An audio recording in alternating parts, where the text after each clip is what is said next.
Let's start. हम Arrow's impossibility को देख रहे हैं. So this theorem was proven in 1951. So almost 70 years old, लेकिन still holds and very important to understand. ठीक है? What does this say? It says कि if the number of candidates is at least three or more, then any social welfare function that you can come up with, which is Pareto efficient and independent of irrelevant alternatives, turns out to be dictatorial.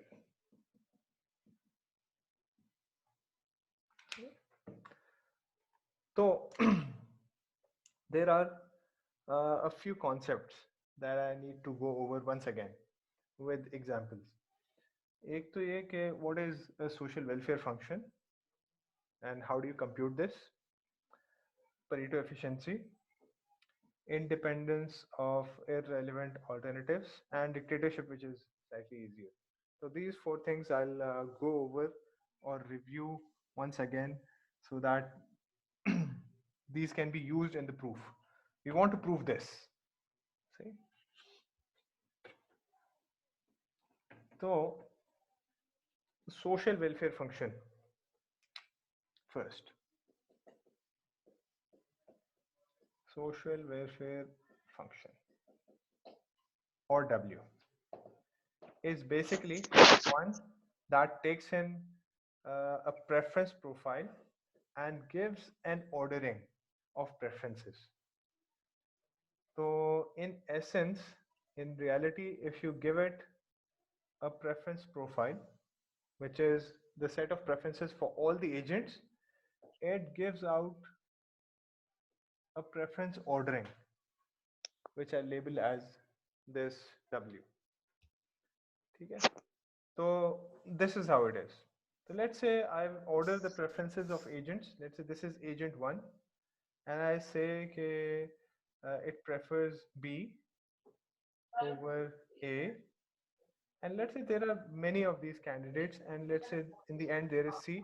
So this is the preference ordering of agent 1. And for simplicity, since you know this, okay, B is preferred over A is preferred over everything, and C.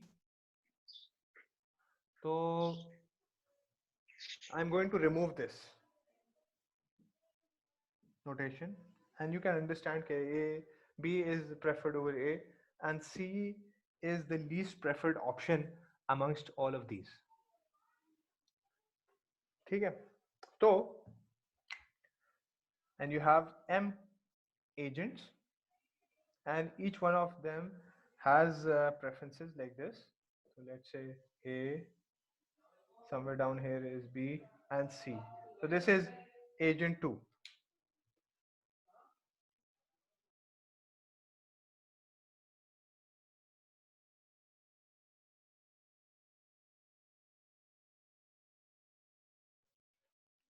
So this is agent 2. Then you have agent 3, who may have a preference C, B, A, and so forth. Similarly, you have M agents with these kind of preferences possibly. Okay? So this would be a preference profile, which I will denote as this. Okay? And when I have many of these, when I'm comparing, so I'll have notation like 1, 2, 3, 4, and so forth. So this is the first preference profile. Combining these to get a welfare function, or a welfare function would combine these to get a final ordering, which can be, let's say it combines this and says B comes on top, A somewhere here, and C somewhere here, and there's somebody down here. So this is the result of this social welfare function. Okay? So that's social welfare function. The second concept is Pareto efficiency.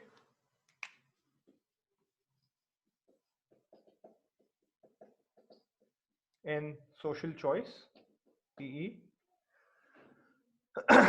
So similarly, you have these preference orderings, let's say B, A, and C, whatever. So let's say you have these M agents, and you have B, A, and let's say you have something of this sort. Okay, every agent, it prefers B over A, see, until M.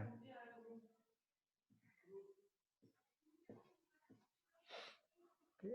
So what Pareto efficiency says, okay, if every agent prefers B over A, regardless of where it is in the preference profile, if every agent prefers this, then the social welfare function should also put B preferred over A in the final ordering. Okay? So that's the idea of Pareto efficiency. Okay, if B is preferred over A like this by every single agent,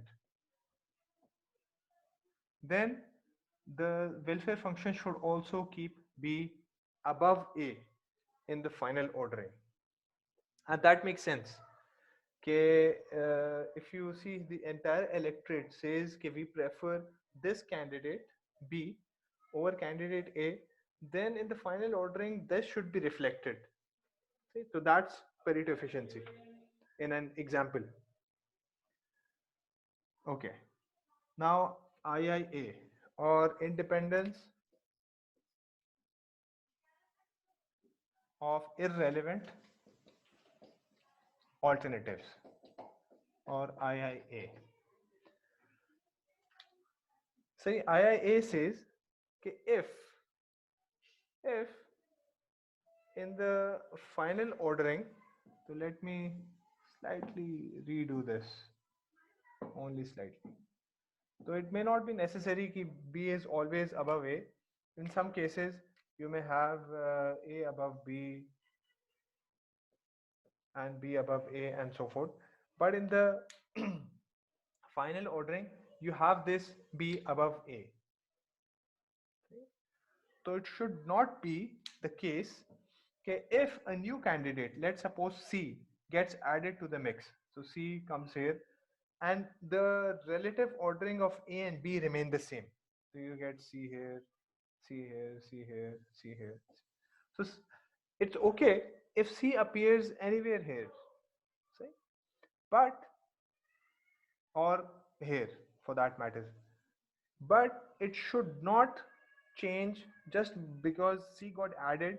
It should not change the ordering of B and A with the existing welfare function.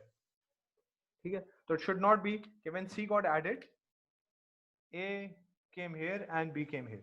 So the relative ordering of A and B in the welfare function, that changes. That's wrong. And similarly, let's say C existed in the preference profile and we remove C. Okay? So we remove C. C is no longer a candidate. C withdraws from the election and he's gone. He will not no longer be contending the election, so he will not be a part of the final result. It should not be if C retracts, the positions of A and B change. That's an example of independence from irrelevant alternatives. Okay, if this flip is happening just because a candidate gets added or a candidate is removed, this flip means it's not fulfilling this condition of independence from irrelevant alternatives. Right? The third concept is slightly simpler. It's dictatorship, or the fourth concept for that matter. Let's say you have these candidates and there is this candidate called N star somewhere in the middle. So, yeah. And this candidate has a preference ordering of let's say C, B, A and everything above. So a social welfare function is dictatorial if this is what it does. It ignores all candidates before n star and after n star, all the agents and their votes. It ignores them. It takes the preference profile of agent n star and takes the and puts it as the final ordering, regardless of how other agents have voted. So this is dictatorship.